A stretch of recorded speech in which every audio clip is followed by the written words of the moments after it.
হুজুর যত বড়ই হোক রক্ষা পাওয়ার কোনো পথ নেই। কাজী সাহেবের খাতা টয়লেট পেপার হিসাবে ব্যবহারের যোগ্যতা রাখে না, এই কথা আমি আব্দুর রাজ্জাক বিন ইউসুফ বলছি। দেখি কোন মায়ের বেটা বাংলাদেশের মাটিতে জন্ম নিয়ে আমাকে বলতে পারে যিনা রাখে। আমার জীবদ্দশা কিয়ামত পর্যন্ত সময় থাকলো, আর আমি আমার বয়স পর্যন্ত সময় দিয়ে গেলাম। 20 বছর পূর্বে বলেছি যে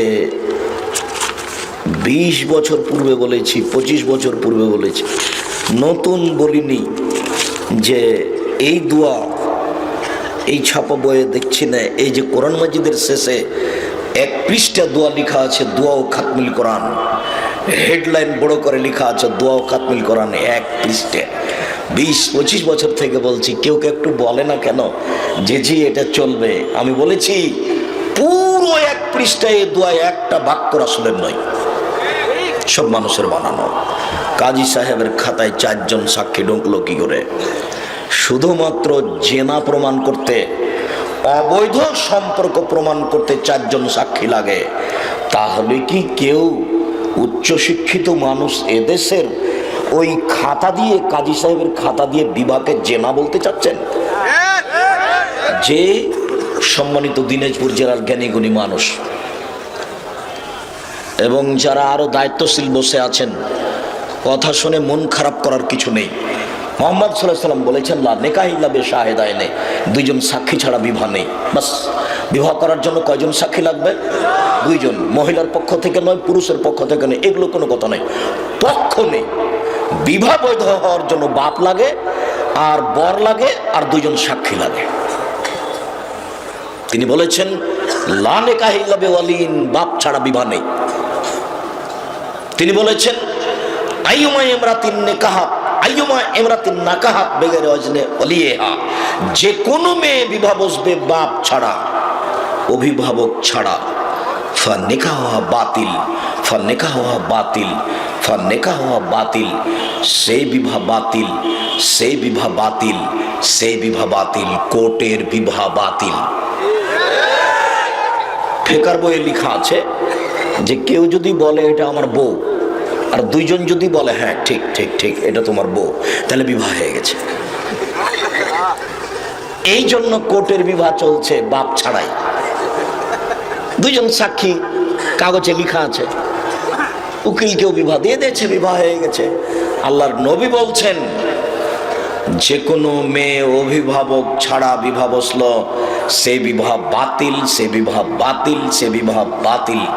কথাটি আল্লাহর নবী 3 বার বলেছেন। পরবাক্যে বলছেন ওয়ালা তুজাব্বিজুল মারাতু আল মারাতা ওয়ালা তুজাব্বিজুল মারাতু নাফসাহা, কোনো মহিলার বিবাহ দিতে পারে না, কোনো মহিলা নিজে নিজে বিবাহ বসতে পারে না। কি করে খালা বললেন? বোনের মেয়েকে খালা বলছেন যে শোন খালেদা, তুই শোন, তোর বাপ তো বিবাহ দিবে না, ছেলে খুব ভালো, ভালো চাকরি করে, তুই চলে আয়, আমি বিবাহ দিয়ে দিচ্ছি। কখন কখন খালা পুরুষ মানুষ হয়ে গেছে। অথচ আল্লাহর নবী বলছেন কোনো মহিলার বিবাহ দিতে পারে না, কোনো মহিলা নিজে নিজে বিবাহ বসতে পারে না, অসম্ভব। মেয়ের কাছে বিবাহ পড়ানো হারাম। দেখি কে বাক্য উল্টাইতে পারে। বলতে হবে আমার মুখের উপরে, আজ না হয় 6 মাস পর, 6 বছর পর, 20 বছর পর, আমার হায়াত পর্যন্ত বলতে হবে যে জি আপনার কথা ঠিক নয়, মেয়ের কাছে বিবাহ পড়াতে হবে। আমি বলছি মেয়ের কাছে বিবাহ পড়াতে হবে না, শুধু হবে না নয়, মেয়ের কাছে বিবাহ পড়ানো না যায়, হারাম। আর এটা তো দিনাজপুর, তার মানে রংপুর দিনাজপুর প্রায় একই। রংপুর দিনাজপুর, লালমনিরহাট, নীলফামারী, কুড়িগ্রাম, পঞ্চগড়, ঠাকুরগাঁ, জয়পুরহাট, বগুড়া, গাইবান্ধার ঘটনা। মেয়ে যেখানে আছে ওখানে বিবাহ পড়াতে গেছে, বিবাহ পড়িয়ে অমুক নিবাসী অমুক তোমাকে বিবাহ করতে এসেছে, এত নগদ এত বাকিতে, তুমি তাকে স্বামী সত্য কবুল করো। তখন মেয়েটা বলছে কবুল করলাম। 3 বার করার পরে ওরা এখন চ্যাংড়া চুল্লু বদ সব গেছে ওখানে। এখানে এখন দাঁড়িয়েছে, যেখানে বর যাত্রী যেখানে বসে আছে, এরা দাঁড়িয়ে আছে 5-7 জন। তো বসে থাকা লোকগুলি বলছে আপনারা কে? তখন এরা বলছে আমরা এই বিবাহের উকিল। বরের পক্ষের লোকগুলি যারা এখানে, আরে বিবাহ পড়াতে তো বরের পক্ষের লোকই গেছিল ওখানে, অনেকেই গেছে। তা আপনারা কে? তো বলছে আমরা বিবাহের উকিল। মেয়ে কি কবুল করেছে? জি করেছে। আপনারা কি শুনেছেন? জি শুনেছি। তাহলে আপনারা বসেন। তার পূর্ব পর্যন্ত দাঁড়িয়ে থাকতে হবে, মনে হচ্ছে এক পাগলামি কারবার। হিন্দুদের কলার গাছের চতুর্দিকে ঘুরতে হবে বিবাহ বৈধ হওয়ার জন্য। তাই হুজুর কাজী সাহেব গেছে মেয়ের কাছে বিবাহ পড়াতে। কিয়ামত পর্যন্ত সময় থাকলো বেটা, তোমার এটা জায়েজ বলার জন্য। কাজী সাহেবের 4টা সাক্ষী যেমন, মেয়ের কাছে বিবাহ পড়ানো তেমন, যুবতী মেয়েদের গীত গাওয়া তেমন, কমিউনিটি সেন্টার মেয়েটাকে একবার ল্যাংটা করে বসিয়ে রাখা তেমন। আমি যখন বলেছি যে আপনার মেয়েটা হচ্ছে কমিউনিটি সেন্টারে রং মেখে চাকচিক্য হয়ে বসে আছে, এটা পতিতালয়ের মেয়ে, তখন বাপের এত রাগ ধরেছে। বলেন কি আব্দুর রাজাক সাহেব, আমরা দিনাজপুর শহরের একজন বিত্তশালী মানুষ, আপনি আমার মেয়েকে পতিতালয়ের মেয়ে বলেন? মানে আমি আব্দুর রাজ্জাক বিন ইউসুফ আপনার মেয়েকে পতিতালয়ের মেয়ে প্রমাণ করতে না পারলে আর দিনাজপুরে কোনোদিন আসবো না। কষ্ট পাওয়ার কিছু আসে যায় না, আপনি কষ্ট পেলেই কি আর না পেলেই কি।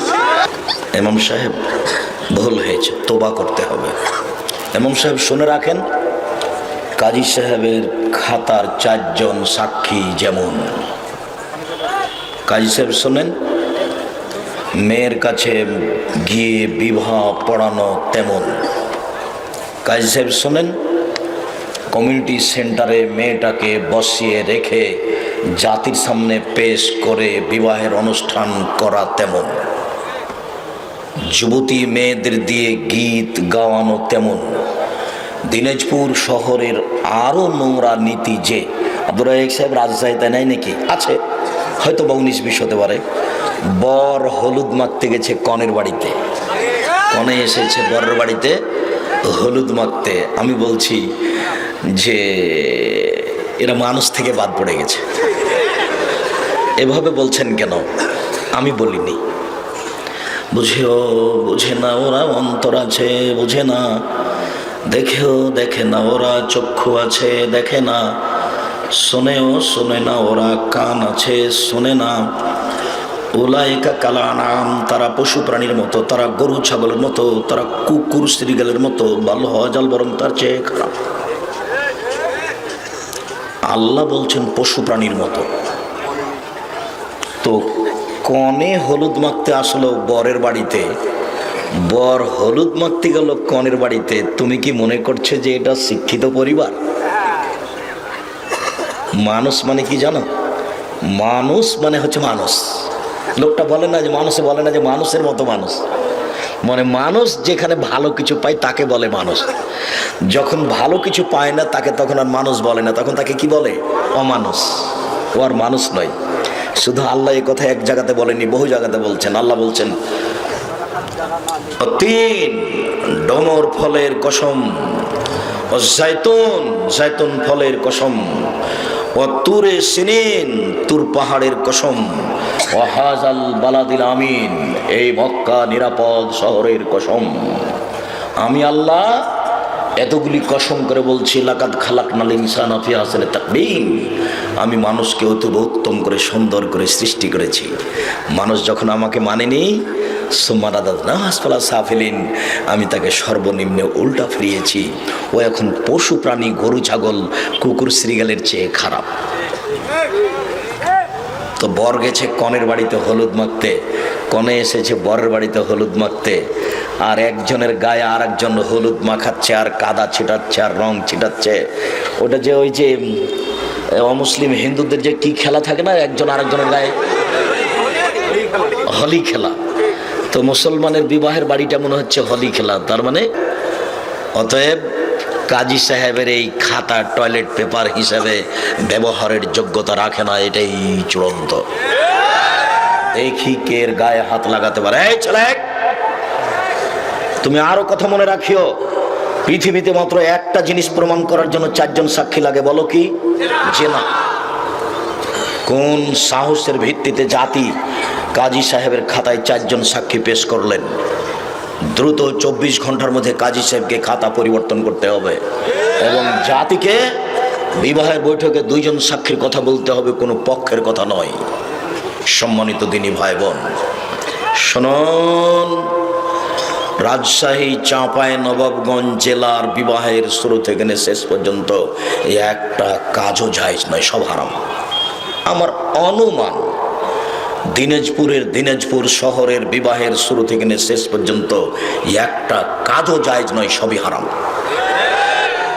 বিবি শব্দ তোকে পায়ের নিচে ডলে দিলাম, কিয়ামত পর্যন্ত আমাদের পরিবারে আর কোনোদিন ডলি বিবি শব্দ ব্যবহার হবে না। আর আরেকটা পায়ের নিচে রেখা দেয় এভাবে, যে থুবড়া বিবাহের 2-3 দিন পূর্বে ক্ষীর রান্না করা, মেয়ের মুখে দেওয়া, রং মাখানো, গীত গাওয়ানো, এই থুবড়া নীতি পায়ের নিচে রেখে দিলাম, কোনোদিন আমাদের পরিবারে এই নীতি প্রকাশ পাবে না। বিবাহের শুরু থেকে শেষ পর্যন্ত কুসংস্কার নোংরামিতে ভর্তি হয়ে আছে। আল্লাহ তাআলা বলেন, ফানকিহুন্না বিইজনি আহলিহিন্না, পৃথিবীর মানুষ তোমরা মেয়েদেরকে বিবাহ করো তার মালিক, তার অভিভাবক, তার বাপকে বলে। অতুহুন্না উজুরাহুন্না বিল মারুফ, আর মোহর দিয়ে দাও ভালোভাবে, টাকা নিয়ে নয়। বিবাহ করলে টাকা পাওয়া যায় না, বিবাহ করলে টাকা দিতে হয়। মোহর দিয়ে বিবাহ করতে হবে। তুমি যদি, তোমার বাপ যদি দিতে না পারে, তাহলে তুমি তোমার বাপের মোহর দিয়ে দিও। যদি তুমি তোমার বাপের মোহর দিতে না পারো, তাহলে তোমার বাপ মারা গেলে কিয়ামতের মাঠে তোমার মা তোমার বাপের কাছ থেকে নেকি নিয়ে নিবে মোহর বাবদ। সবচেয়ে যেটা গুরুত্বপূর্ণ শর্ত পূর্ণ করা হয়, শর্ত। দিনাজপুর বড় মাঠে আব্দুর রাজাক সাহেব বক্তব্য দিতে আসতে পারবেন, শর্ত হলো এই যে সরকার বিরোধী কোনো কথা বলতে পাবেন না, এটা হলো শর্ত। তখন এইসব যুবকরা বলেছে, আপনার শর্ত মানিয়ে লইলাম। তখন ডিসি অনুমতি দিয়েছেন, তার নাম শর্ত।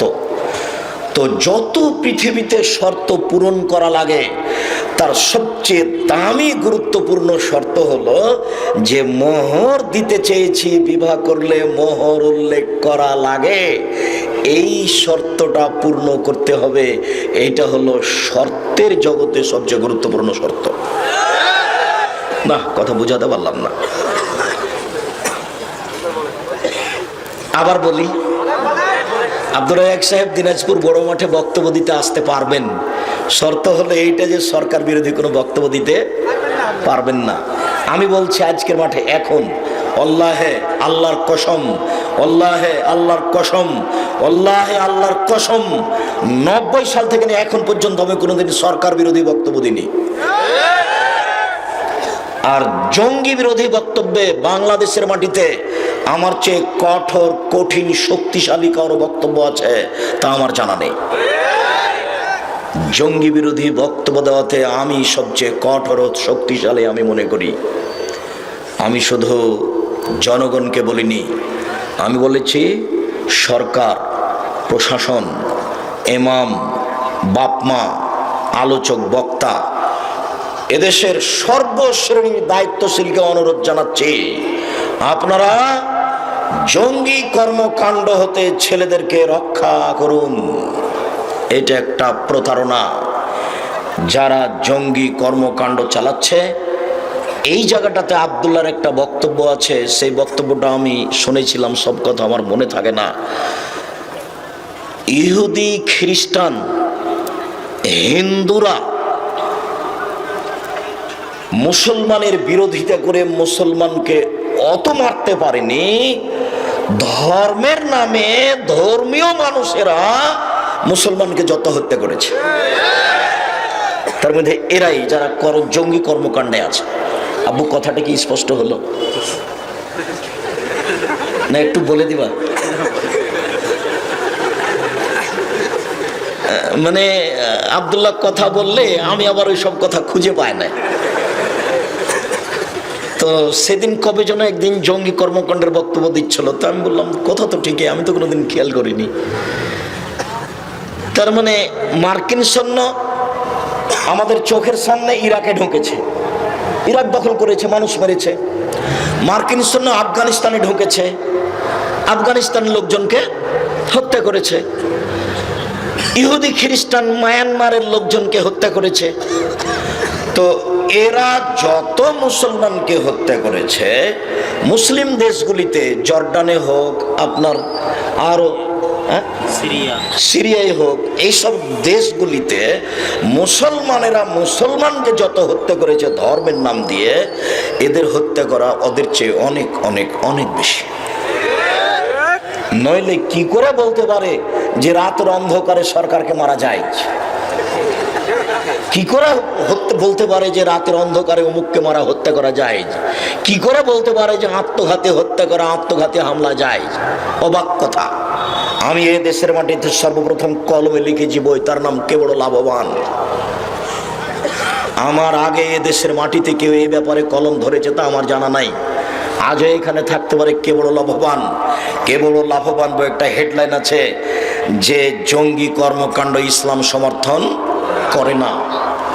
এই দেশের মাটিতে সম্মানিত দিনী ভাই বোন, আমি সরকার বিরোধী বক্তব্য দিই মানে অসম্ভব হতে পারে না। শুধু তাই নয়, 90 সাল থেকে নিয়ে এখন পর্যন্ত আমি কোনোদিন কোনো মাযহাবের বিরুদ্ধে কথা বলিনি। শুধু তাই নয়, এখন পর্যন্ত বাংলাদেশের মাটিতে আমি কোনোদিন কোনো মানুষকে লক্ষ্য করে কথা বলিনি। আমি বলেছি শতকরা 95 জন বক্তা মিথ্যু, তবে আমি বলিনি ইনি মিথ্যু। আমি বলেছি শতকরা 98 জন মুফাসসির মিথ্যু, তবে আমি বলিনি ইনি মিথ্যু। আমার জীবনে আমি কোনোদিন এইভাবে কাউকে লক্ষ্য করে কথা বলিনি। 90 সাল থেকে এখন পর্যন্ত আমি কোনোদিন জাতির কাছে পথ খরচ পাথেও চাইনি। 90 সাল থেকে আমি দিনাজপুরের মাটিতে আসছি। কেউ যদি বলতে পারে আমার চোখের সামনে যে আব্দুর রাজ্জাক সাহেব একদিন আমার কাছে পাথেও পথ খরচ চেয়েছিল, আমি আর কোনোদিন জাতির সামনে বক্তব্য দেব না। দিনাজপুর থেকে আমি একদিন ফিরে গেছি, 1 পয়সাও দেয়নি, পরীক্ষা করে দেখেছে ঘটনা কি। 600 কিলোমিটার পথ, এখনো পরীক্ষা করে নাকি আল্লাহ ভালো জানে, কোনোদিন খোঁজ খবর নেয় না। জি, জাতিকে ফাঁকি দিতে আসেনি। যে এ আলেম ওলামা না বুঝে আমার বিরুদ্ধে কথা বলুক সেটা ভিন্ন কথা। এই ছেলে, তোমাকে আরো বলছি, আমি আমার জীবনের বক্তব্য তুমি তলিয়ে দেখো। আমি 1 ঘন্টা জাতির সামনে যে হাদিস অনুবাদ করেছি, তোমার বর্তমান হুজুর তো দূরের কথা, বিগত 40 বছর থেকে নিয়ে এখন পর্যন্ত সময় থাকলো দেখি তোমার নীতির হুজুর কে এত হাদিস অনুবাদ করেছে। তুমি আমার বিরুদ্ধে কথা বলতে গেলে কেন? যারা দায়িত্বশীল আছে তাদেরকে ক্ষিপ্ত করো কেন? আমি কোনোদিন অপ্রয়োজনীয় কথা বলিনি। আজকেও তোমাকে বলছি, আমি বলেছি যে কাজী সাহেবের খাতাকে টয়লেট পেপার হিসাবে ব্যবহার করতে হবে, এই খাতা এরও যোগ্যতা রাখে না। এই বাক্য অপ্রয়োজনীয় নয়, এটাই চূড়ান্ত কথা। শুনুন, যৌতুক ফেরত দিতে হবে 24 ঘন্টার মধ্যে। ভিক্ষা করা টাকা দিয়ে চাউল কিনে ভাত খেয়ে বাদাত কবুল হবে। ভিক্ষা করা টাকা দিয়ে চাউল কিনে ভাত খেয়ে বাদাত কবুল হবে। যৌতুকের টাকা দিয়ে চাউল কিনে ভাত খেয়ে বাদাত কবুল হবে না। নাপিত কে ভাড়া দিয়েছেন যে ঘরটা, ওই ঘর ভাড়ার টাকা দিয়ে চাউল কিনে ভাত খেয়ে বাদাত কবুল হবে না। আব্দুর রাজ্জাক সাহেব কেন এত বড় কথা কেন? নাপিত দাড়ি চাচে যে, আপনি যে নাপিতকে ঘর ভাড়া দিয়ে পাপ কাজের সহযোগিতা করেছেন, আল্লাহ পাপ কাজের সহযোগিতা করতে নিষেধ করেছেন। এই জন্য নাপিতকে ঘর ভাড়া দিয়ে ওই টাকা দিয়ে চাউল কিনে ভাত খেয়ে বাদাত কবুল হবে না। আমি 3টে ওসিয়ত করেছি বা উপদেশ দিয়েছি বা অনুরোধ জানিয়েছি। 1, জীবনে কোনোদিন 5 ওয়াক্ত সালাত নামাজের সাথে আপোষ করিয়েন না। কোনোদিন বলতে পাবেন না যে কাল থেকে পড়বো, জীবনে কোনোদিন বলতে পাবেন না। কাপড়ে যদি পায়খানা লেগে থাকে তবু বলতে পাবেন না যে কাল থেকে পড়বো। পায়খানা লেগে আছে, ভর্তি পায়খানা, তারপর নামাজ পড়ে। আবার দেখিয়ে দেয় ছেলে, তোমার হুজুর আবার ওরকম করে না জানো। এই দেখেন আব্দুর রাজ্জাক সাহেব বলছেন যে গাভী পেশাবে কাপড় ডুবিয়ে নামাজ পড়তে বলছে। তার মানে আমি পায়খানাওয়ালা কাপড়ে নামাজ পড়তে বলিনি। যখন কাপড়ই নাই পরিষ্কার তখন কথা বুঝাতে পারিনি। আর ওটা রাজশাহী চাঁপাইনবাবগঞ্জের পল্লী এলাকাতে বক্তব্য ছিল রাজশাহী চাঁপাইনবাবগঞ্জের পল্লী এলাকার বাড়িতে মহিলারা সাধারণত বাড়ির পিছন দিকে গিয়ে সমতল জমিতে বসে পেশাব করে। পেশাব ছিটে এসে কাপড়ে লাগে, গায়ে লাগে, কোনো পরোয়া করে না। আমি বলছিলাম যে অল্প থেকে অল্প পেশাব যদি মানুষের পেশাব গায়ে লেগে যায় তাহলে তাকে ধুয়ে ফেলতে হবে, তাছাড়া সালাত হবে না। কাপড়ে লেগে গেলে কাপড় অপবিত্র। ওইটা খুব কঠোরভাবে দেখাচ্ছিলাম আর বলছিলাম যে কবরের শাস্তি পেশাব থেকে না বাঁচার কারণেই হয়। কথা বলতে বলতে ওইটা চলে এসেছে পক্ষান্তরে গাভীর পেশাব থেকে মানুষ বাঁচে। গাভী পেশাব করছে তখন কাপড়টা জমা করে নেয়, পাঁচ দিয়ে বুঝতে পারেননি কথা? এই কথাটা এসেছে ওখানে যে গাভীর পেশাব থেকে বাঁচতে হবে না, অথচ তাতে থেকে বাঁচার জন্য কত চেষ্টা। গাভীর পেশাবে যদি কাপড়টা ভেজিয়ে সালাত আদায় করে তবে সমস্যা নেই। প্রমাণ বুখারী মুসলিম। আল্লাহ নবী বলছেন যে তোমরা উটের পেশাব খাও। আল্লাহ নবী নিজে যেখানে ছাগল বাঁধা আছে সেই ছাগল বাঁধা জায়গাতে পেশাবের উপরে নামাজ পড়েন। হাদিস তো বুখারী মুসলিম, আমার করার কি আছে? আম গাছে জাম ধরতে পারে ধরে না, অমাবস্যা রাতে চাঁদ উঠতে পারে উঠে না, শোয়ের ছিদ্র দিয়ে লাঙ্গলের ফল ঢুকতে পারে ঢোকে না, শোয়ের ছিদ্র দিয়ে লাঙ্গলের ফল ঢুকে যেতে পারে, আম গাছে জাম ধরে যেতে পারে, অমাবস্যা রাতে চাঁদ উঠে যেতে পারে, এগুলো ঘটে যেতে পারে। আমি যে কথা বলছি এতে সন্দেহ আছে বলে কিয়ামত পর্যন্ত চেষ্টা করলে সরিষা ঢোকানো যাবে না, যা বলছি তাই থাকবে। জাতির যদি রাস্তাঘাট করে দিতে না পারি, জাতির যদি স্কুল কলেজ করে দিতে না পারি, জাতিকে চূড়ান্ত সঠিক ধর্ম দিতে পারবো ইনশাআল্লাহ। ধর্মের ব্যাপারে জাতিকে ফাঁকি দিয়ে পরকাল হারাতে রাজি নয়। জাতিকে ফাঁকি দিতে আসেনি, আবারও ভালো করে বুঝুন। সম্মানিত দিনী ভাই বোন, আল্লাহ বলছেন অভিভাবককে বলে বিবাহ করো, মোহর দিয়ে বিবাহ করো। রাসূল সাল্লাল্লাহু আলাইহি ওয়াসাল্লাম বলেন, এ মাশাআর শাবাব, এই যুবক দল শোনো, মান ইসতাতা মিনকুমুল বাত ফালিয়াতাজাওয়াজ, তোমাদের যারা বিবাহ করতে চায় যদি তার ক্ষমতা থাকে সে যেন বিবাহ করে। বিবাহ করলে ক্ষমতা লাগে, এক মোহর, দুই বউ থাকার ঘর, তিন পেশাব পায়খানা, চার মেহমান ঘর, পাঁচ পুরুষত্ব ক্ষমতা, নিয়ন্ত্রণ ক্ষমতা। নিয়ন্ত্রণ ক্ষমতা নেই এইরকম কাপুরুষ বিবাহ করতে পাবে না। এদেশের বিবাহের শুরু থেকে নিয়ে শেষ পর্যন্ত যত নীতিমালা আছে সবই হারাম। বিবাহ পড়ানোর পরে বিবাহ পড়ানোর পদ্ধতিও হারাম। বিবাহ পড়ানোর পরে যত নিয়ম কানুন আছে সবই হারাম। সাথে সাথে বিবাহের পরে যেসব অনুষ্ঠান আছে এই নীতিমালাও হারাম। জরুরি অনুষ্ঠান বিবাহের পরে যেটা হবে সেটা হলো বাসর রাত। বাসর রাতের জন্য বর কনেকে সাজাতে হবে, বাসর রাতের জন্য কনেকে সাজাতে হবে, এটাই চূড়ান্ত। বাসর ঘর সাজাতে হবে, এটাই ঠিক। তবে ভাবি কনেকে সাজাবে না, বাসর ঘর সাজাবে না। যদি ভাবি চাচাতো বোন খালাতো বোন বাসর ঘর সাজায় তাহলে বিবাহের সূচনাতেই জেনা, এই পরিবারে কোনোদিন বরকত হতে পারে না। কনেকে সাজাতে হবে। আয়েশা রাদিয়াল্লাহু তাআলা আনহা বলেন, আমি আমার বান্ধবীদেরকে নিয়ে এক দোলনাতে খেলাচ্ছিলাম। আমরা একদিকে আছি, কিছু বান্ধবী একদিকে আছে, একদিক উঁচু হলে একদিক নিচু হয়। এরকম অবস্থায় আমার মা আমাকে ডাকলেন, আয়েশা। আমি দৌড় দিয়ে আসলাম। আমার মা একটু পানি নিয়ে আমার মুখের হাতের ধুলোবালিগুলো মুছে ধুয়ে দিলেন। তারপর একটা ঘরে নিয়ে গেলেন, দেখি সেখানে আনসারীদের মহিলা। বিষয়টা বুঝতে পারলাম না, এই ঘরে আমাকে নিয়ে আসলো কেন? আনসারীদের মহিলারা আমাকে সুন্দরী করে সাজালেন। আসমা বিনতে ইয়াজিদ রাদিয়াল্লাহু তাআলা আনহা বলেন, কাইয়ামতু আয়েশা লি রাসূলিল্লাহ সাল্লাল্লাহু আলাইহি সাল্লাম, আমি আয়েশাকে রাসূলের জন্য সুন্দরী করে সাজালাম।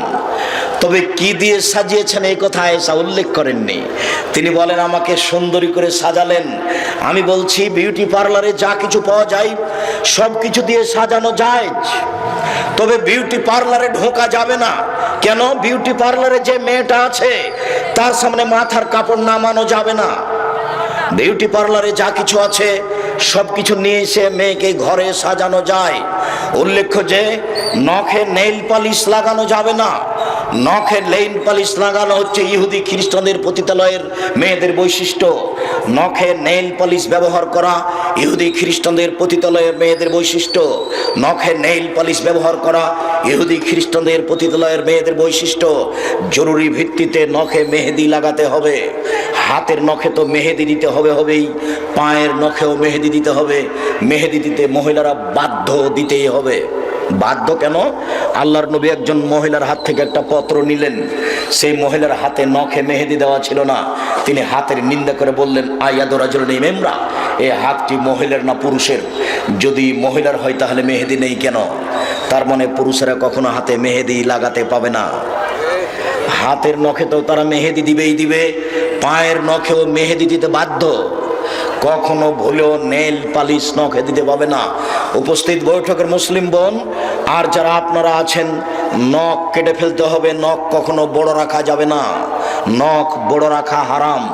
নবীগণের 10টি বৈশিষ্ট্য রয়েছে, তার একটি বৈশিষ্ট্য হচ্ছে নখ কেটে ফেলতে হবে। উপস্থিত বৈঠকের মুসলিম বোন আপনাকে বলছি, উপস্থিত বৈঠকের মুসলিম বোন আপনাকে বলছি, আপনি সকাল করবেন না, আগে বাড়িতে গিয়ে নখ কাটবেন। এই মেয়ে, তুমি আঙ্গুলটা দেখো, তোমার নখটা বড় কেন? তুমি শরম পাও না? তোমার লজ্জা হয় না? তোমার ইতস্তবোধ হয় না? বাপ বেটি মা বেটি কি লজ্জা বেঁচে খেয়েছো? নখ কেন বড়? নবীগণের 10টি বৈশিষ্ট্য, তার একটি হচ্ছে নখ কেটে ফেলতে হবে। নবীগণের 10টি বৈশিষ্ট্য, তার একটি হচ্ছে মোচ কেটে ফেলতে হবে। ব্লেড ব্যবহার করা যাবে না। মোচ মানে পুরুষ, আর মোচ যখন ব্লেড ব্যবহার করেছে তখন মহিলা। কেঁচি দিয়ে মোচ কেটে ফেলতে হবে। নবীগণের 10টি বৈশিষ্ট্য, তার একটি হচ্ছে বগলের লোম উঠিয়ে ফেলতে হবে। পুরুষ নারী একই হুকুম, ব্লেড ব্যবহার করা হবে না। নবীগণের 10টি বৈশিষ্ট্য, তার একটি হচ্ছে নিচের লোম পরিষ্কার করতে হবে ঊর্ধ্বে টাইম 40 দিন, যেভাবে সম্ভব, যা দিয়ে সম্ভব। পুরুষ নারীর একই হুকুম। নবীগণের 10টি বৈশিষ্ট্য, তার একটি হচ্ছে নখ কেটে ফেলতে হবে। জরুরি ভিত্তিতে বিউটি পার্লারে যা কিছু আছে সব ব্যবহার করা যাবে, তবে কপালে টিপ দেওয়া যাবে না। হিন্দু মেয়েদেরকে বিবাহ করার 10টি পদ্ধতি রয়েছে, তার একটি পদ্ধতি হচ্ছে রাক্ষসী বিবাহ। মেয়ের বাপ বিবাহ দিবে না, ছেলেটা জোর করে বিবাহ করবে। যদি কপালে টিপ দিতে পারে তাহলে বিবাহ হয়ে গেছে। যার কারণে মুসলিম মহিলা কপালে টিপ দিতে পাবে না।